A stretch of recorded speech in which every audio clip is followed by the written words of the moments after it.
Hello বন্ধুরা, আমি মুনির। তোমাদের সবাইকে স্বাগত জানাচ্ছি মিনিটের গল্প চ্যানেলে। আমাদের এই চ্যানেলে আমরা ধারাবাহিকভাবে নিয়ে আসছি বাংলাদেশের বিভিন্ন শ্রেণীর পাঠ্য বইয়ের গুরুত্বপূর্ণ আলোচনা, যা তোমাদের পরীক্ষার প্রস্তুতিতে বাস্তবিকভাবেই সাহায্য করতে পারে। আগের পর্বে আমরা শুনেছিলাম নবম এবং দশম শ্রেণীর বাংলা পাঠ্য বইয়ের অত্যন্ত আবেগময় কবিতা কপোতাক্ষ নদের আবৃত্তি। আজকের এই পর্বে আমরা এই কবিতাটির ভেতরে এবং আরও গভীরে ঢুকব।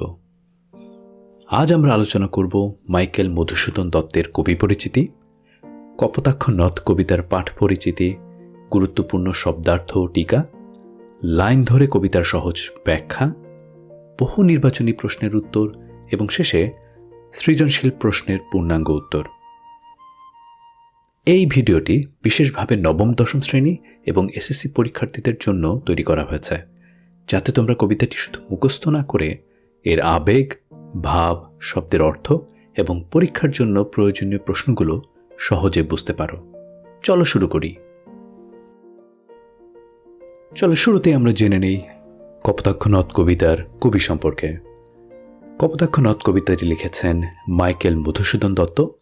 মাইকেল মধুসূদন দত্ত 1824 খ্রিস্টাব্দের 25শে জানুয়ারি যশোর জেলার সাগরদাড়ি গ্রামে জন্মগ্রহণ করেন। স্কুল জীবনের শেষে তিনি কলকাতা হিন্দু কলেজে ভর্তি হন।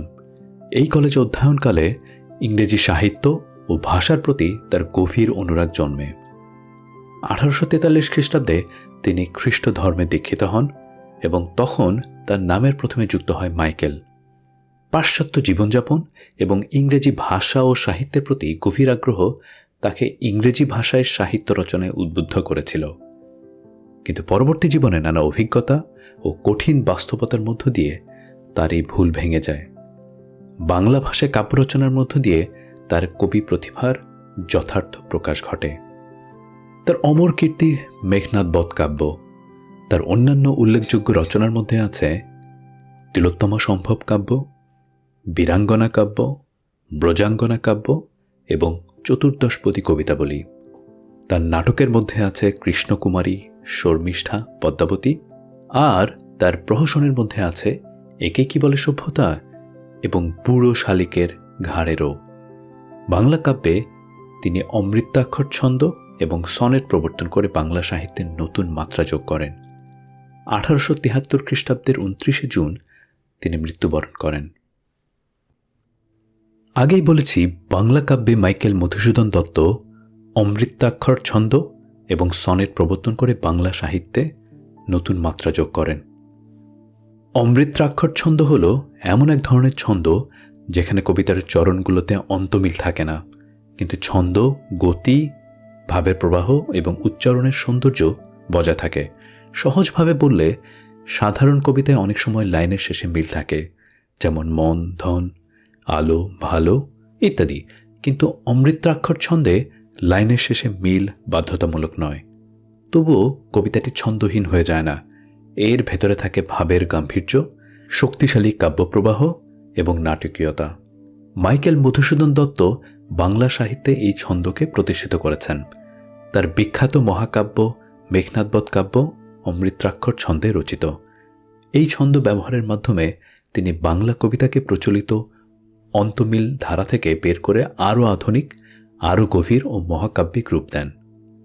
সংক্ষেপে বলা যায়, অমৃতাক্ষর ছন্দ হল অন্তমিলহীন কিন্তু ছন্দময় কবিতা। আমাদের আজকের আলোচ্য কপোতাক্ষ নদ একটি সনেট। এসো জেনে নেই সনেট কি। সনেট মানে হলো চতুর্দশপদী কবিতা। তার মানে সনেটে থাকে 14টি চরণ। সাধারণভাবে সনেটের প্রথম 8 চরণকে বলা হয় অষ্টক, আর শেষ 6 চরণকে বলা হয় শতক। অষ্টকে সাধারণত মূল ভাবের প্রবর্তন বা সূচনা থাকে, আর শতকে সেই ভাবের পরিণতি, বিস্তার বা সমাপ্তি প্রকাশ পায়। এই কবিতায় প্রথম 8 চরণে কবি কপোতাক্ষ নদের প্রতি তার গভীর স্মৃতি, স্নেহ ও আকুলতা প্রকাশ করেছেন। শেষ 6 চরণে তিনি নদীকে অনুরোধ করেছেন যেন নদী বঙ্গবাসীর কাছে তার স্মৃতি ও ভালোবাসার কথা পৌঁছে দেয়। এখন আমরা জানব কপোতাক্ষ নদ কবিতার পাঠ পরিচিতি।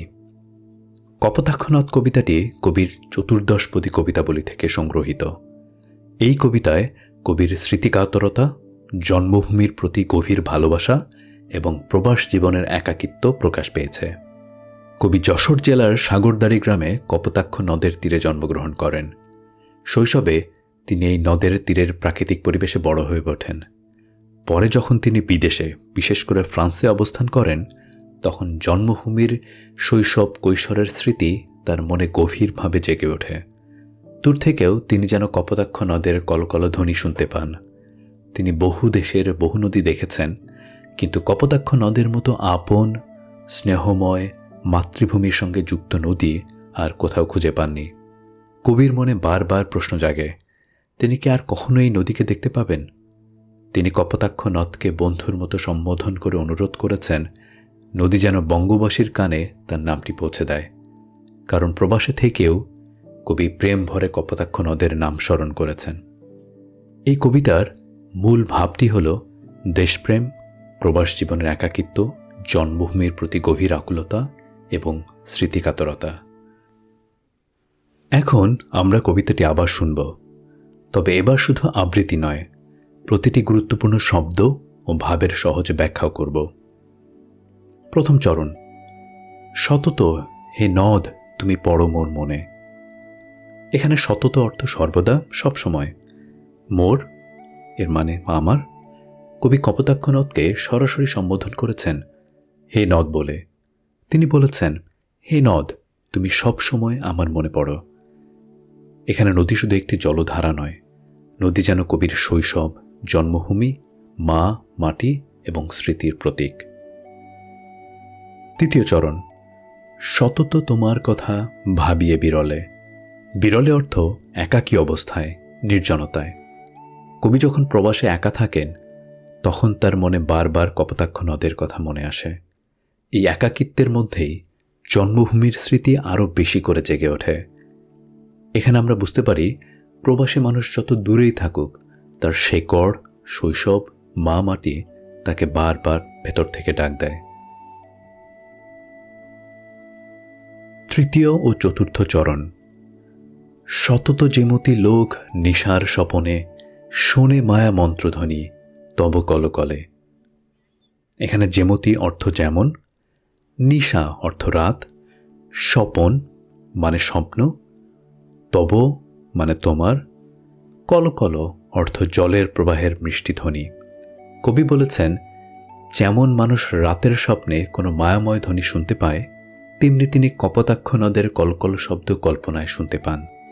বাস্তবে তিনি নদীর কাছে নেই, কিন্তু স্মৃতির ভেতরে নদী যেন জীবন্ত হয়ে ওঠে। এই জায়গায় কবি কল্পনা, স্মৃতি এবং আবেগে একসঙ্গে মিলেমিশে গেছেন।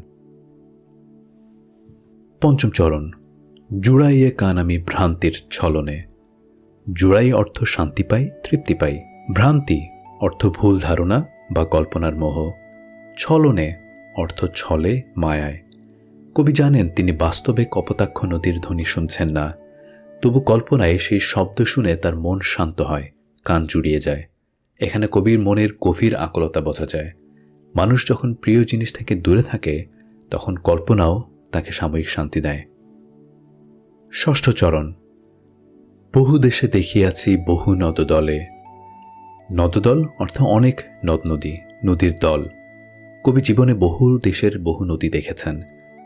পৃথিবীর নানা দেশের নদীর সৌন্দর্য তিনি দেখেছেন, কিন্তু সেই সব নদী তার হৃদয়ের শূন্যতাকে পূরণ করতে পারেনি। সপ্তম চরণ। কিন্তু এ স্নেহের তৃষ্ণা মিটে কার জলে। স্নেহের তৃষ্ণা অর্থ ভালোবাসার তৃষ্ণা, মমতার আকাঙ্ক্ষা। কবি বলেছেন, অনেক নদী দেখেছি, কিন্তু কপোতাক্ষ নদের প্রতি যে স্নেহ, যে ভালোবাসা, তা অন্য কোনো নদীর জলে মেটে না। তিনি এখানে নদীকে মায়ের স্নেহের সঙ্গে তুলনা করেছেন। যেমন মায়ের বিকল্প নেই, তেমনি জন্মভূমির নদীরও বিকল্প নেই। অষ্টম চরণ। দুগ্ধস্রোতরূপী তুমি জন্মভূমি স্তনে। দুগ্ধস্রোতরূপী অর্থ দুধের স্রোতের মতো, জন্মভূমি স্তন অর্থ মাতৃভূমির স্তন। এখানে কবি কপোতাক্ষ নদকে মাতৃভূমির স্তন থেকে প্রবাহিত দুধের স্রোতের সঙ্গে তুলনা করেছেন। অর্থাৎ কপোতাক্ষ নদ কবির কাছে শুধু একটি নদী নয়,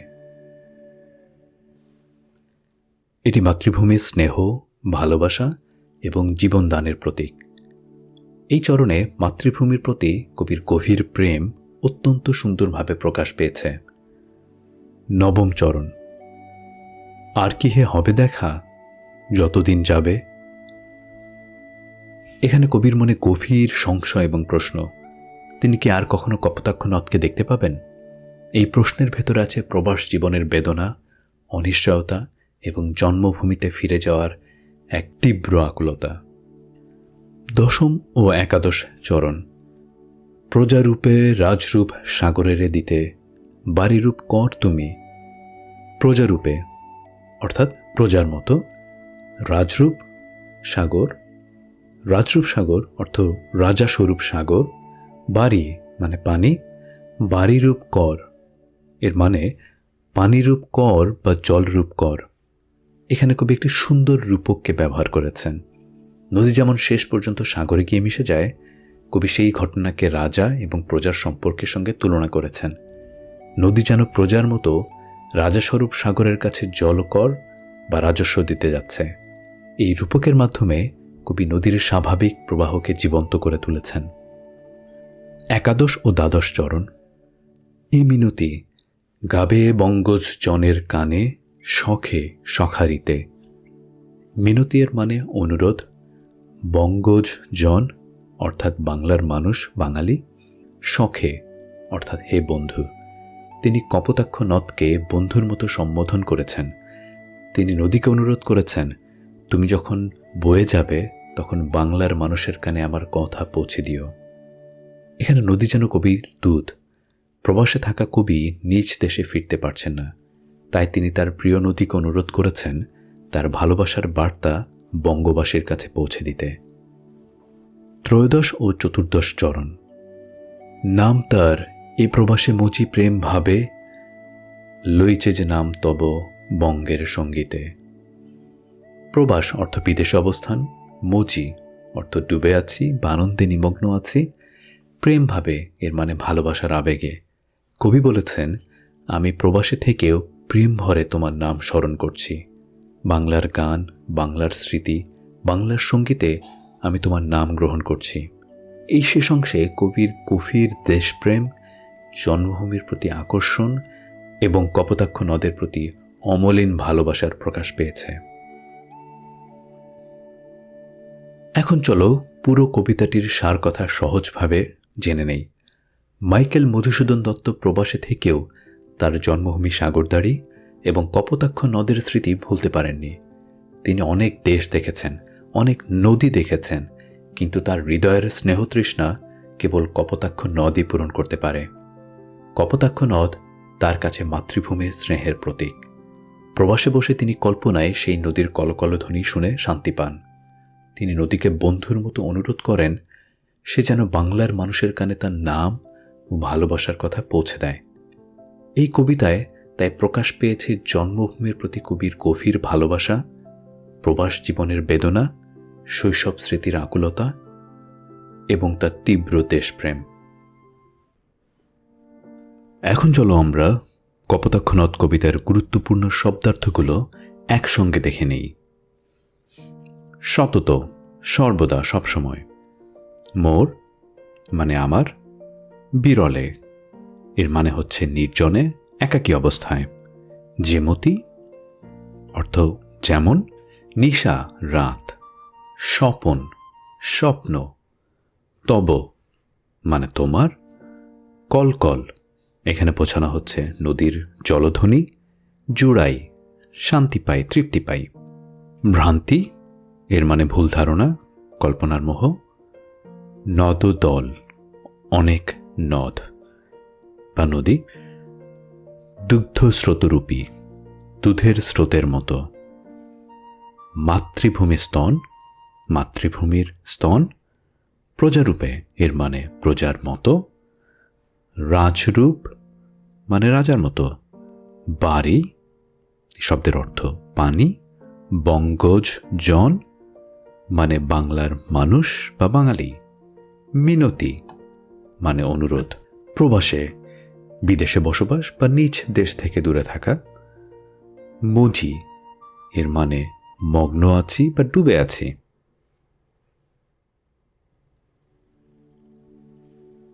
এখন চলো আমরা বইয়ের বহু নির্বাচনী প্রশ্নগুলো আলোচনা করি।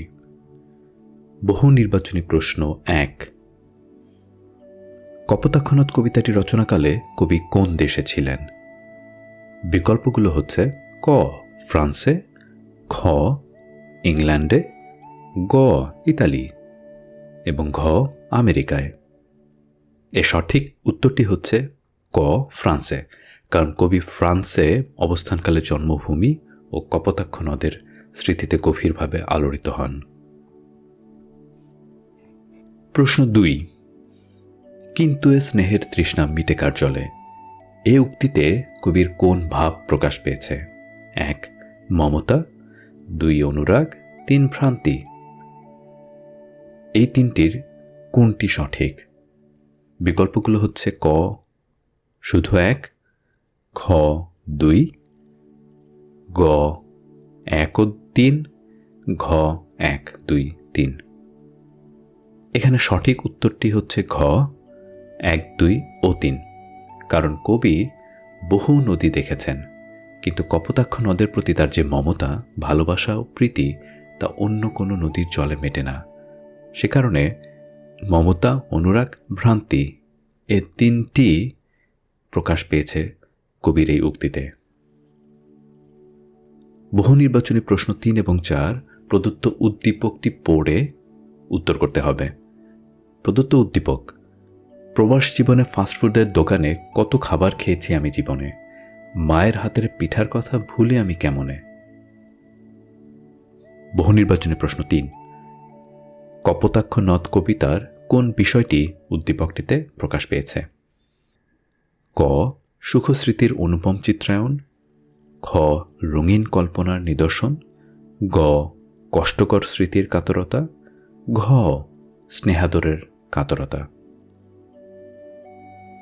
এখানে বিকল্পগুলোর মধ্যে সঠিক উত্তর ক কষ্টকর স্মৃতির কাতরতা, কারণ উদ্দীপকে মায়ের হাতের পিঠার স্মৃতি যেমন প্রবাসী মানুষকে কাতর করে, তেমনি কপোতাক্ষ নদের স্মৃতি কবিকে কাতর করে তোলে। বহু নির্বাচনী প্রশ্ন 4। প্রদত্ত যে উদ্দীপক ছিল, প্রবাস জীবনে ফাস্টফুডের দোকানে কত খাবার খেয়েছি আমি, মায়ের হাতের পিঠার কথা ভুলি আমি কেমনে। এই অনুচ্ছেদটির মূল বক্তব্য নিচের কোন চরণে ফুটে উঠেছে? ক সতত তোমার কথা ভাবিয়ে বিরলে, খ জুড়াইয়ে কান আমি ভ্রান্তির ছলনে, গ এ স্নেহের তৃষ্ণা মিটে কার জলে, ঘ আর কি হে হবে দেখা। এর সঠিক উত্তর গ এ স্নেহের তৃষ্ণা মিটে কার জলে, কারণ উদ্দীপকে যেমন অনেক খাবার খেয়েও মায়ের হাতের পিঠার অভাব পূরণ হয় না, তেমনি কবি অনেক নদী দেখেও কপোতাক্ষ নদের প্রতি তারা স্নেহ তৃষ্ণা মেটাতে পারেননি। চলো এখন আমরা জেনে নেই কিছু জ্ঞানমূলক প্রশ্নের আলোচনা। প্রশ্ন 1। সনেটের অষ্টকে মূলত কি থাকে? এর উত্তর সনেটের অষ্টকে মূলত ভাবের প্রবর্তন বা সূচনা থাকে, অর্থাৎ কবি যে প্রধান ভাবটি প্রকাশ করতে চান তার পরিচয় বা ভিত্তি সনেটের প্রথম 8 চরণে পাওয়া যায়। সনেটের ষষ্ঠকে তাহলে কি থাকে? প্রশ্ন 2। উত্তর সনেটের ষষ্ঠকে ভাবের পরিণতি থাকে। প্রশ্ন 3। মাইকেল মধুসূদন দত্ত কত সালে জন্মগ্রহণ করেন? এর উত্তর মাইকেল মধুসূদন দত্ত 1824 সালে জন্মগ্রহণ করেন। প্রশ্ন 4। মাইকেল মধুসূদন দত্তের অমর কীর্তি কি বা কোনটি? এর উত্তর মাইকেল মধুসূদন দত্তের অমর কীর্তি তার মেঘনাদ বধ কাব্য। প্রশ্ন 5। কপোতাক্ষ নদ কবিতার অষ্টকের মিলবিন্যাস কী রূপ? এর উত্তর কপোতাক্ষ নদ কবিতায় অষ্টকের মিলবিন্যাস হল ক খ ক খ ক খ খ ক। এই মিলবিন্যাসটি দেখতে তোমরা যদি কপোতাক্ষ নদ কবিতাটির অষ্টক আবার পড়ো তাহলে বুঝতে পারবে। প্রথম লাইনে সতত হে নদ তুমি পড় মন মনে, দ্বিতীয় লাইনের শেষ শব্দ বিরলে, তৃতীয় লাইনের শেষ শব্দ আবার স্বপনে, মনে এবং স্বপনে ক খ, এবং চতুর্থ লাইনের শেষ শব্দ কলকলে ক খ। তার মানে হচ্ছে প্রথম 4 লাইনের মিলবিন্যাস মনে বিরলে স্বপনে কলকলে ক খ ক খ এবং শেষ 4 লাইন ভ্রান্তির ছলনে ছলনে দলে ক খ জলে আবারও খ দলে জলে খ খ এবং শেষ শব্দ স্তনে ক। অষ্টকের শেষ 4 লাইনের মিলবিন্যাস ক খ খ ক। চলো এখন আমরা জেনে নেই আরও কিছু অনুধাবনমূলক প্রশ্নের উত্তর এবং আলোচনা। নিশার স্বপন বলতে কি বোঝানো হয়েছে এই কবিতায়? নিশার স্বপন বলতে সাধারণভাবে রাতে ঘুমিয়ে স্বপ্ন দেখাকে বোঝালেও কবি এখানে কপোতাক্ষ নদের কলকল ধ্বনি শুনতে পাওয়াকে বুঝিয়েছেন। কপোতাক্ষ নদ কবিতায় কবির শৈশব কৈশোরের সঙ্গে মিশে থাকা কপোতাক্ষ নদের তীরে বেড়ে ওঠার স্মৃতির রোপন্থন করেছেন। কপোতাক্ষ নদের সঙ্গে জড়িয়ে থাকা অনেক স্মৃতি আছে যা কবির মনে ভিড় করে। এই স্মৃতিসমূহ তার মনে পড়ে। রাতে মানুষ যেমন ঘুমিয়ে স্বপ্ন দেখে, তেমনি ওই কপোতাক্ষ নদকে নিয়ে কবি বিভোর হয়ে যান। স্বপ্নের মতো কপোতাক্ষের স্মৃতি তাকে ভাসিয়ে নিয়ে যায়। কবি এই ভাবটিকে বোঝাতে চেয়েছেন নিশার স্বপন শব্দটি দিয়ে। প্রশ্ন 2, প্রজারূপে রাজরূপ সাগরের দিতে বাড়িরূপ কর তুমি বলতে কবি কি বুঝিয়েছেন?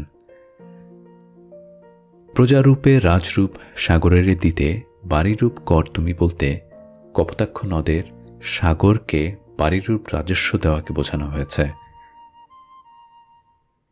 কপোতাক্ষ নদ কবিতায় কবির স্মৃতিকাতরতার আবরণে তার দেশপ্রেম প্রকাশিত হয়েছে। প্রবাস থেকে কবি তার নদের কথা মনে পড়ে এবং নদের কলকল ধ্বনি শুনতে পান। প্রজা যেমন রাজাকে কর দেয়, কপোতাক্ষ নদ তেমনি সাগরকে বাড়িরূপ জল দিতে যায়। এই বাক্যে এ কথাটি বোঝানো হয়েছে। জুড়াইয়ে কান আমি ভ্রান্তির ছলনে বলতে কি বোঝানো হয়েছে?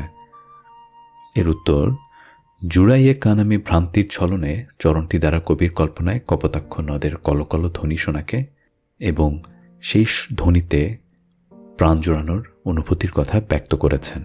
কবি মাইকেল মধুসূদন দত্ত দীর্ঘদিন প্রবাসে থাকার ফলে স্বদেশের প্রতি তীব্র আকর্ষণ অনুভব করেন এবং যখন তিনি তীব্র আকর্ষণ অনুভব করেন তখন তিনি অবচেতন মনে প্রিয় নদ কপোতাক্ষের কলকল ধ্বনি শুনতে পান। কবি অবচেতন মনে নদের জলধারার কলকল ধ্বনি শোনাকে জুড়াইয়ে কান আমি ভ্রান্তির ছলনে বলে উল্লেখ করেছেন। 4, কবি কপোতাক্ষ নদকে দুগ্ধ স্রোতরূপী কেন বলেছেন? কবি শৈশবকালে কপোতাক্ষ নদের সাথে দিন কাটিয়েছেন। মায়ের দুধ পান করে যেমন সন্তান পুষ্টি পায়, ঠিক তেমনি ওই কপোতাক্ষ নদের জলধারা তার হৃদয়কে তৃপ্ত করেছে। এ কারণেই তিনি কপোতাক্ষ নদকে মায়ের সাথে তুলনা করে আলোচ্য কথাটি বলেছেন। প্রশ্ন 5, যেমতি দ্বারা কবিতাতে কি বোঝানো হয়েছে? এর উত্তর, যেমতি শব্দের অর্থ যেমন। কবিতায় কবি বলেছেন যেমন মানুষ রাতের স্বপ্নে মাময় ধ্বনি শুনতে পায়, তেমনি কবিও কল্পনায় কপোতাক্ষ নদের কলকল ধ্বনি শুনতে পান। এখানে যেমতি শব্দটি তুলনা অর্থে ব্যবহৃত হয়েছে। এর মাধ্যমে কবি বোঝাতে চেয়েছেন কপোতাক্ষ নদ বাস্তবে কাছে না থাকলেও স্মৃতি ও কল্পনায় তার ধ্বনি কবির মনে জীবন্ত হয়ে ওঠে। এখন চলো আমরা জেনে নেই 2টি সৃজনশীল প্রশ্ন এবং তার আলোচনা। সৃজনশীল প্রশ্নের উদ্দীপকটি হল এমন: ছোটকালে ছিলাম বাঙালিদের বালুচরে, সাতরায় নদী পাড়ি দিতাম বারবার এপার হতেও পারে, ডিভি লটারি সুযোগ করে দিলে ছুটে যাই আমেরিকায়, কিন্তু আজ মন শুধু ছটফটায় আর শয়নে স্বপনে বাড়ি দিয়ে যায়, মধুময় স্মৃতিগুলো আমাকে কাঁদায়, তবু দেশে আর নাহি ফেরা হয়। 2টি সৃজনশীল প্রশ্ন এখানে রয়েছে। একটি, উদ্দীপকে প্রতিফলিত অনুভূতি কপোতাক্ষ নদ কবিতার আলোকে তুলে ধরো, এবং দ্বিতীয় প্রশ্নটি হচ্ছে উদ্দীপকে প্রতিফলিত অনুভূতির অন্তরালে যে ভাবটি প্রকাশ পেয়েছে তাই কপোতাক্ষ নদ কবিতার মূল ভাব। কথাটির সত্যতা বিচার করো। চলো আমরা আলোচনা করি প্রথম প্রশ্ন। উদ্দীপকে প্রতিফলিত অনুভূতি কপোতাক্ষ নদ কবিতার আলোকে তুলে ধরো। এটার উত্তর হতে পারে এরকম: উদ্দীপকে একজন প্রবাসী মানুষের স্মৃতিকাতর অনুভূতি প্রকাশ পেয়েছে। শৈশবের বাড়ি, নদী, মায়ের স্নেহ, পরিচিত পরিবেশ, এসব স্মৃতি তাকে বারবার কাঁদায়। সে বিদেশে বা দূরে থাকলেও মনের ভেতরে জন্মভূমির প্রতি টান কখনো কমে না। কপোতাক্ষ নদ কবিতাটিতেও এই একই ধরনের অনুভূতি প্রকাশ পেয়েছে। কবি মাইকেল মধুসূদন দত্ত প্রবাসে থেকেও তার জন্মভূমির নদী কপোতাক্ষকে ভুলতে পারেননি। তিনি বহু দেশ দেখেছেন, বহু নদী দেখেছেন, কিন্তু কপোতাক্ষ নদের প্রতি তার স্নেহ তৃষ্ণা অন্য কোনো নদীতে মেটে না। কবির কল্পনায় সেই নদীর কলকলধ্বনি শুনতে পান এবং তাতে তার মন শান্ত হয়। উদ্দীপকের বক্তার মতো কবিও জন্মভূমির স্মৃতিতে কাতর। তাই বলা যায় উদ্দীপকের প্রবাসী মানুষের অনুভূতি এবং কপোতাক্ষ নদ কবিতার কবির অনুভূতির মধ্যে এক সুগভীর মিল রয়েছে। এখন এসে আলোচনা করি দ্বিতীয় সৃজনশীল প্রশ্ন, যেটি উদ্দীপকে প্রতিফলিত অনুভূতির অন্তরালে যে ভাবটি প্রকাশ পেয়েছে তাই কপোতাক্ষ নদ কবিতার মূল ভাব। কথাটির সত্যতা বিচার করো। এর উত্তর হতে পারে এমন: উক্তিটি যথার্থ। উদ্দীপকে যে অনুভূতি প্রকাশ পেয়েছে তার অন্তরালে রয়েছে জন্মভূমির প্রতি টান, শৈশব স্মৃতির আকুলতা এবং প্রবাস জীবনের কষ্ট। মানুষ যখন জন্মভূমি থেকে দূরে থাকে তখন তার মনে শৈশবের পরিচিত নদী, স্থান, ঘরবাড়ি, মায়ের স্নেহ এসব স্মৃতি আরও গভীরভাবে জেগে ওঠে। কপোতাক্ষ নদ কবিতার মূল ভাবও একই। কবি বিদেশে থেকেও কপোতাক্ষ নদকে ভুলতে পারেননি। তার মনে সবসময় কপোতাক্ষ নদের স্মৃতি ভেসে ওঠে। তিনি বহু দেশের বহু নদী দেখেছেন, কিন্তু নিজের জন্মভূমির নদীর মতো আপন কোনো নদী তার হৃদয়কে স্পর্শ করতে পারেনি। কবির কাছে কপোতাক্ষ নদ মাতৃভূমির স্নেহের প্রতীক। তাই তিনি নদীকে দুগ্ধ স্রোতরূপী বলে মাতৃভূমির স্তনের সঙ্গে তুলনা করেছেন। এই তুলনার মাধ্যমে কবির দেশপ্রেম, মাতৃভূমির প্রতি মমতা এবং প্রবাসী জীবনের গভীর বেদনা প্রকাশ পেয়েছে। সুতরাং উদ্দীপকের অনুভূতির অন্তরালে যে জন্মভূমির প্রতি আকুলতা, স্মৃতিকাতরতা ও দেশপ্রেম প্রকাশ পেয়েছে সেটি কপোতাক্ষ নদ কবিতার মূল ভাব। তাই উক্তিটি সত্য এবং যথার্থ। এই ছিল মাইকেল মধুসূদন দত্তের কপোতাক্ষ নদ কবিতার পূর্ণাঙ্গ আলোচনা। আজ আমরা জানলাম এই কবিতার কবি পরিচিতি, কবিতার পাঠ পরিচিতি, চতুর্দশপদী কবিতার বৈশিষ্ট্য, গুরুত্বপূর্ণ শব্দার্থ ও টিকা, লাইন ধরে কবিতার ব্যাখ্যা, বহু নির্বাচনী প্রশ্নের উত্তর, জ্ঞানমূলক প্রশ্নের উত্তর এবং সৃজনশীল প্রশ্নের উত্তর। এই কবিতার সবচেয়ে গুরুত্বপূর্ণ শিক্ষা হল মানুষ যত দূরেই থাক তার জন্মভূমি, শৈশব, মা, মাটি এবং প্রিয় স্মৃতি কখনো হৃদয় থেকে মুছে যায় না। কপোতাক্ষ নদ তাই শুধু একটি নদী নয়, এটি কবির জন্মভূমি, মাতৃস্নেহ, স্মৃতি এবং দেশপ্রেমের প্রতীক। ভিডিওটি ভালো লাগলে লাইক দাও, বন্ধুদের সঙ্গে শেয়ার করো, আর বাংলা সাহিত্য সহজভাবে বুঝতে মিনিটের গল্প চ্যানেলের সঙ্গেই থাকো।